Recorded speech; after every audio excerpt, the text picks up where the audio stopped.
Oh my gosh, it's me. Oh wait, let me close the door.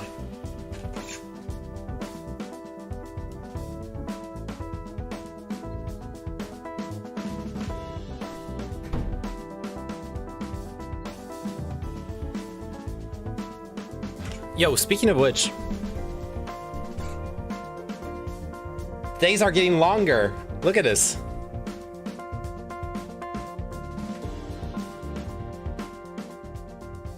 Look at that sunlight still at 7 p.m. Incredible.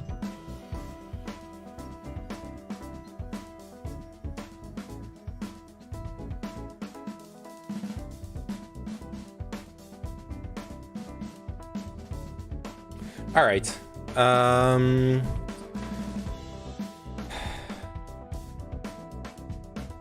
I was hesitating about looking into the why is this lamp reflecting my glasses, by the way? I was hesitating about taking a closer look into the trans athletics stuff, but I don't know. I've been reading about it. I think I will. I think I actually will take a closer look at it. There was this one article I had found that I thought was really interesting. Let me see if I can find it again.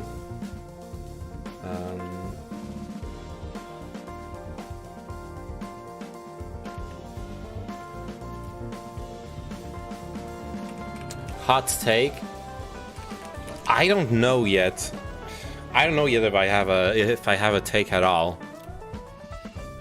The one hot take that I could have, but it's not a hot take as much as it's just an observation of some of the science. It seems like testosterone is not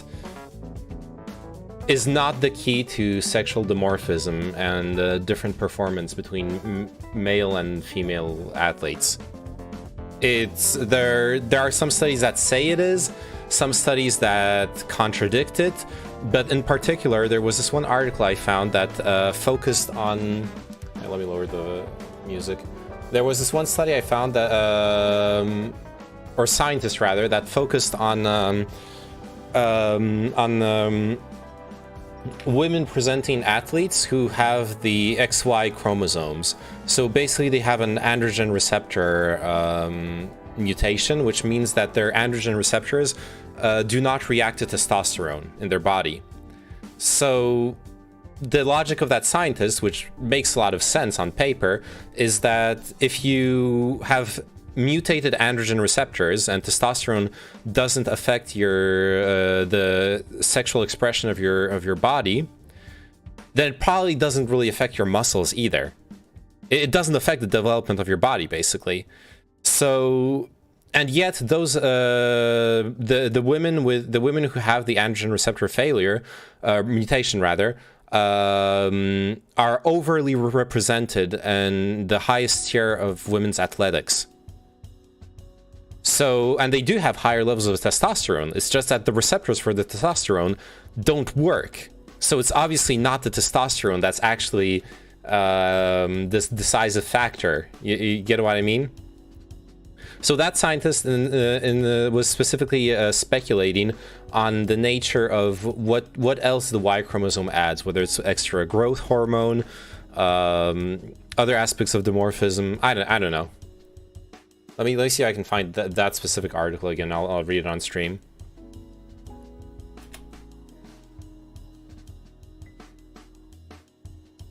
Yeah, it's this one. DM me when you and Chin talk about Mearsheimer. Sure. I don't know. I don't know if we need a moderator though. Sorry, I didn't respond to your message. But also you're not. Are you gonna be neutral if you come on? So I know you aren't neutral in that affair. If you give a person testosterone, let me change my stream title. Let's try to clickbait a bit.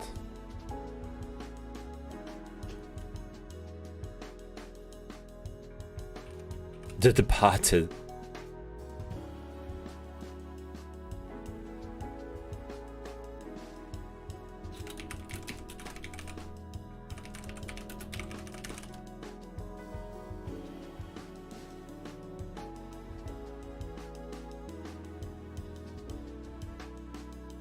Me moderating versus me debating is different, plus neither of you guys will know as much of Mearsheimer and the rest of IR as I will.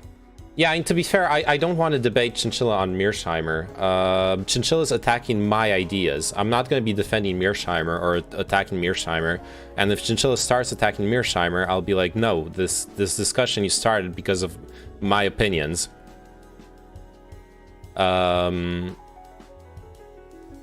So yeah, I don't care. I don't mind if you want a moderator or whatever, but just to be specific, this really shouldn't be about Mearsheimer. And if it is, I'm gonna just get annoyed because I don't share the exact same perspective as Mearsheimer. If you give a person testosterone, society considers it a performance enhancer. If you naturally have lots of the hormone, though, it's a competitive advantage, if you're a man. But if you're a woman, at least according to some of the biggest sports associations in the world, it's just plain unfair. Female athletes like champion sprinters Caster Semenya and Duty Chand have had to fight in recent years for their right to compete as women because their natural testosterone levels are far higher than the average woman's. This is actually something I was thinking of, like, before reading more about this. I had this thought that instead of doing like male-female categories for sports, of just categorizing by hormone levels, which introduces a whole other set of problems. But what are the actual ratios? I genuinely don't know. I guess we could look up the International Association of Athletics Federations and the International Olympic Committee limits on the amount of testosterone these women are allowed to have in their bloodstream. If I recall correctly, they mention it later on. But how much variance is there in testosterone between the top guys, etc.? A lot. They talk about it later in the article. There is a lot of variance in testosterone. In fact, ironically, a lot of male top performers are underneath the minimum testosterone level given by those athletic associations.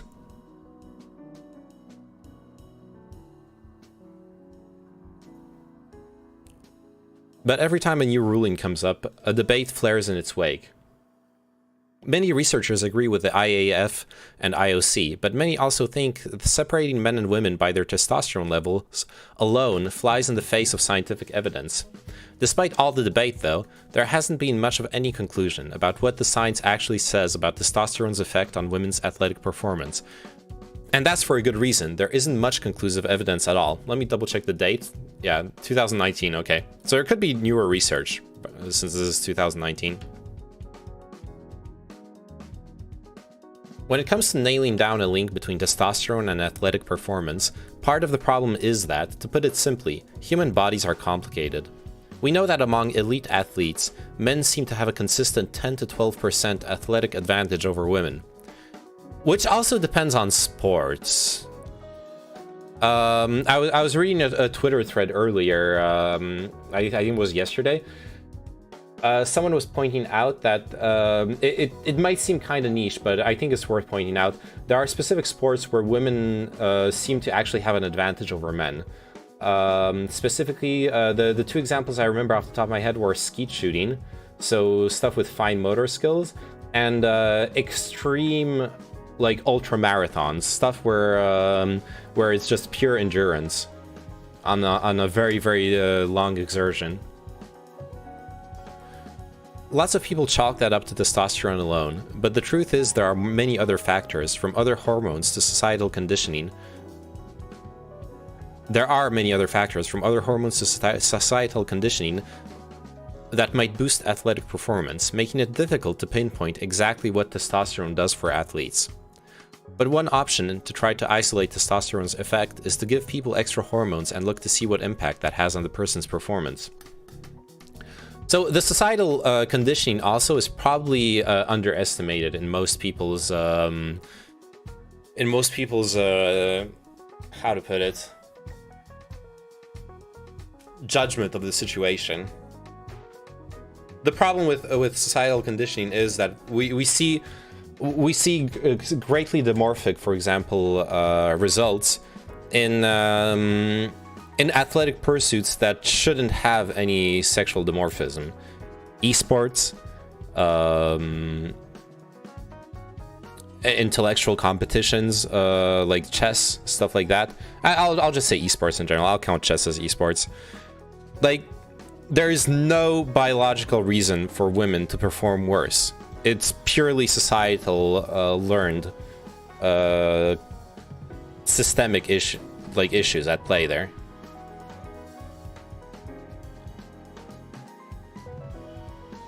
One recent study showed that female runners given topical testosterone cream increased their time to exhaustion, one measure of athletic ability. The study got a lot of traction for supposedly showing how high testosterone would give women a competitive advantage. But studies like these aren't really that relevant to a discussion of hormones naturally produced by the body. Adding extra testosterone, called exogenous testosterone, is essentially just doping. In the broadest sense, we've always known that doping increases athleticism, says Katrina Karkazis, a senior research fellow with the Global Health Justice Partnership at Yale University and co-author of Testosterone, an unauthorized biography. While the molecule is the same, it's not the same to put T in the body as it is to have exogenous T. When you add it, you get more bang for the buck because the body isn't used to it. So if you can't study testosterone by giving it to people, you have to look at natural hormone levels and whether those correlate with performance. Men have it in far higher quantities than do most women, and conventional thinking has long held that this is the primary reason that men tend to outperform women athletically. There are certainly a number of factors that affect athletic performance, and testosterone is certainly only one of those factors, says Joanna Harper. However, if you're looking for factors that differentiate male performance from female performance, the majority of biologists feel that testosterone is the primary factor that distinguishes that. Oh, she's a medical physicist who focuses on trans athletes. Okay. Hey, Frank, how are you doing? How's it going today? Pretty good. Just chilling. I'm gonna... I want to go over a bit of the controversy around the Leah... I forgot her last name. The trans athlete swimmer who like broke some local records. And people have been there's been a lot of discourse about the place that trans athletes should have in the sports categories. So I had stumbled upon this article that I thought was interesting, since it kind of debunks the this common idea that testosterone is the be-all end-all determinant for athletic ability. It seems it really isn't. As much as, like they're explaining here, exogenous testosterone actually is has a doping effect. Endogenous testosterone just doesn't seem to work that way. Yeah, I see a lot of memes about it. One saying she worked her balls off to get there. Yeah, something people have been ignoring a lot, which I myself didn't know about until I stumbled upon an interview with her where she explains it. When she competed as a man in 2018, she had top 8 finishes in all the competitions. This idea that she was number 498 competing as a man and then number 1 competing as a woman is actually really wrong. My understanding, and I might be wrong on the details, I've only started researching it, but my understanding is that this result where she was 500th in a competition was when she competed as a male, but she had already started hormone treatment. So she was actually undergoing an anti-doping hormonal effect and competing with male athletes. When she competed with male athletes without the hormone treatment, she actually performed the top of her category. So that also like pokes a big hole in this idea that she's only winning because she used to be, she got assigned male at birth.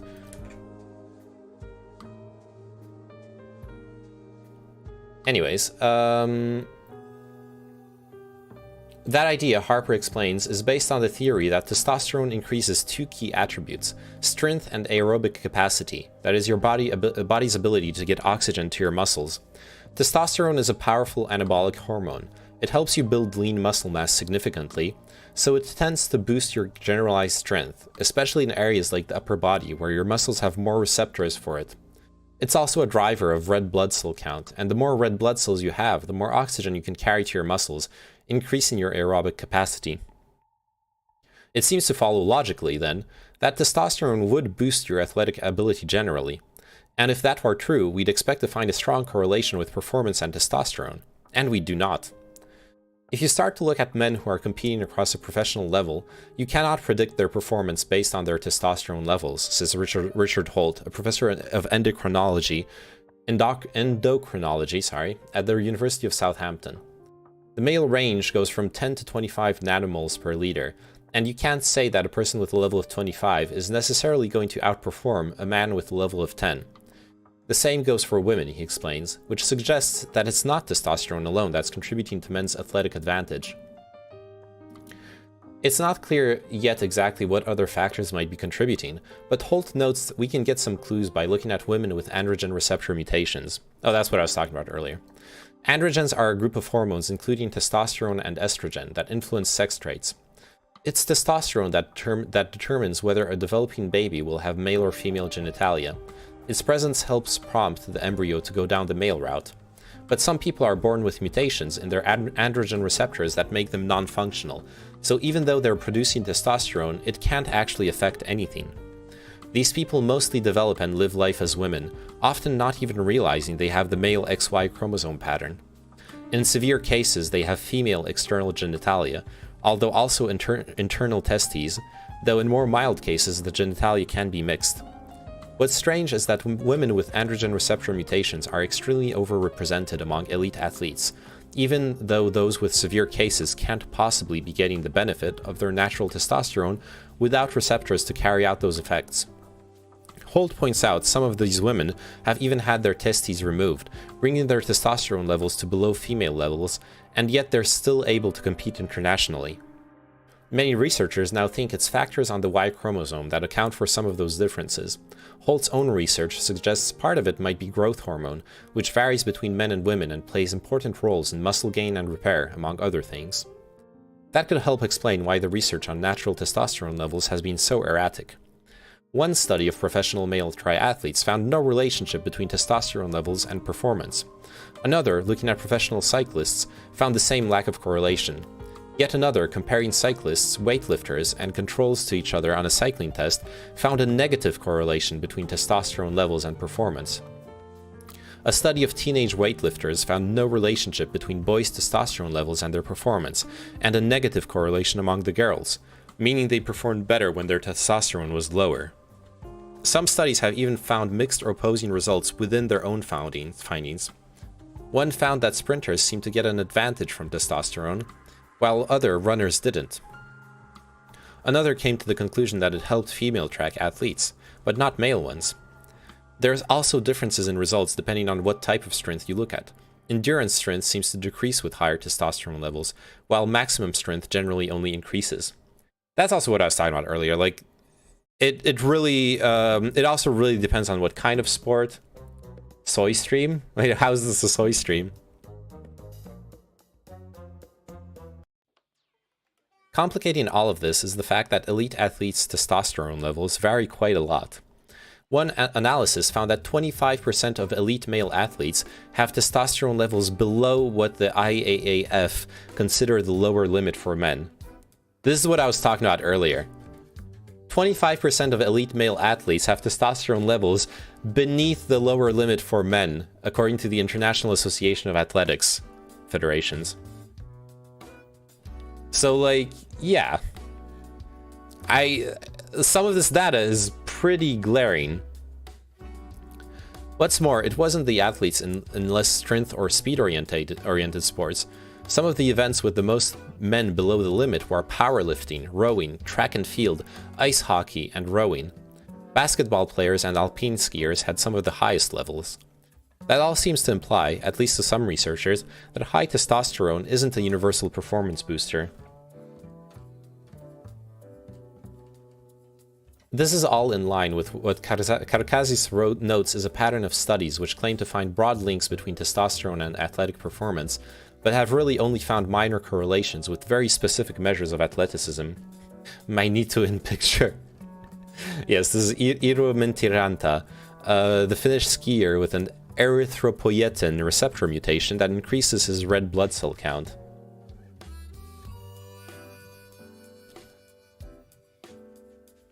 The mixed results might explain why even broad review articles find opposing results. Reviews have suggested both that there is not enough evidence to enforce any upper testosterone limit in women, and that there is reason to apply a very specific one.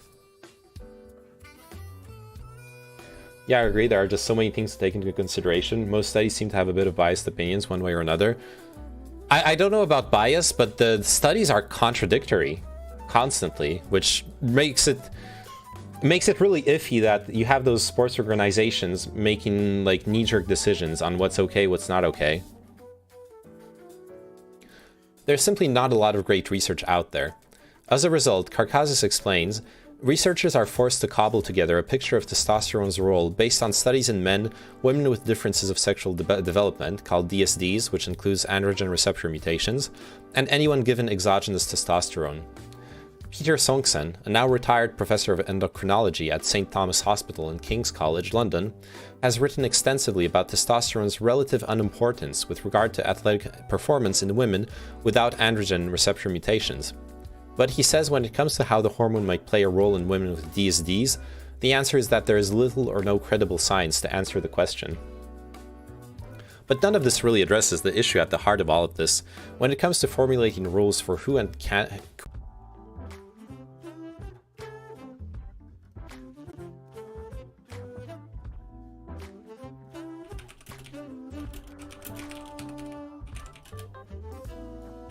Sorry, stream got disconnected. I should be back now. Let me check if the audio's working.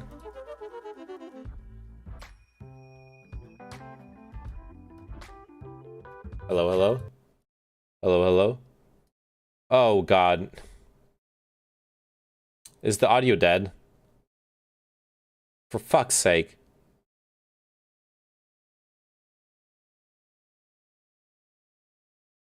Test, test, test.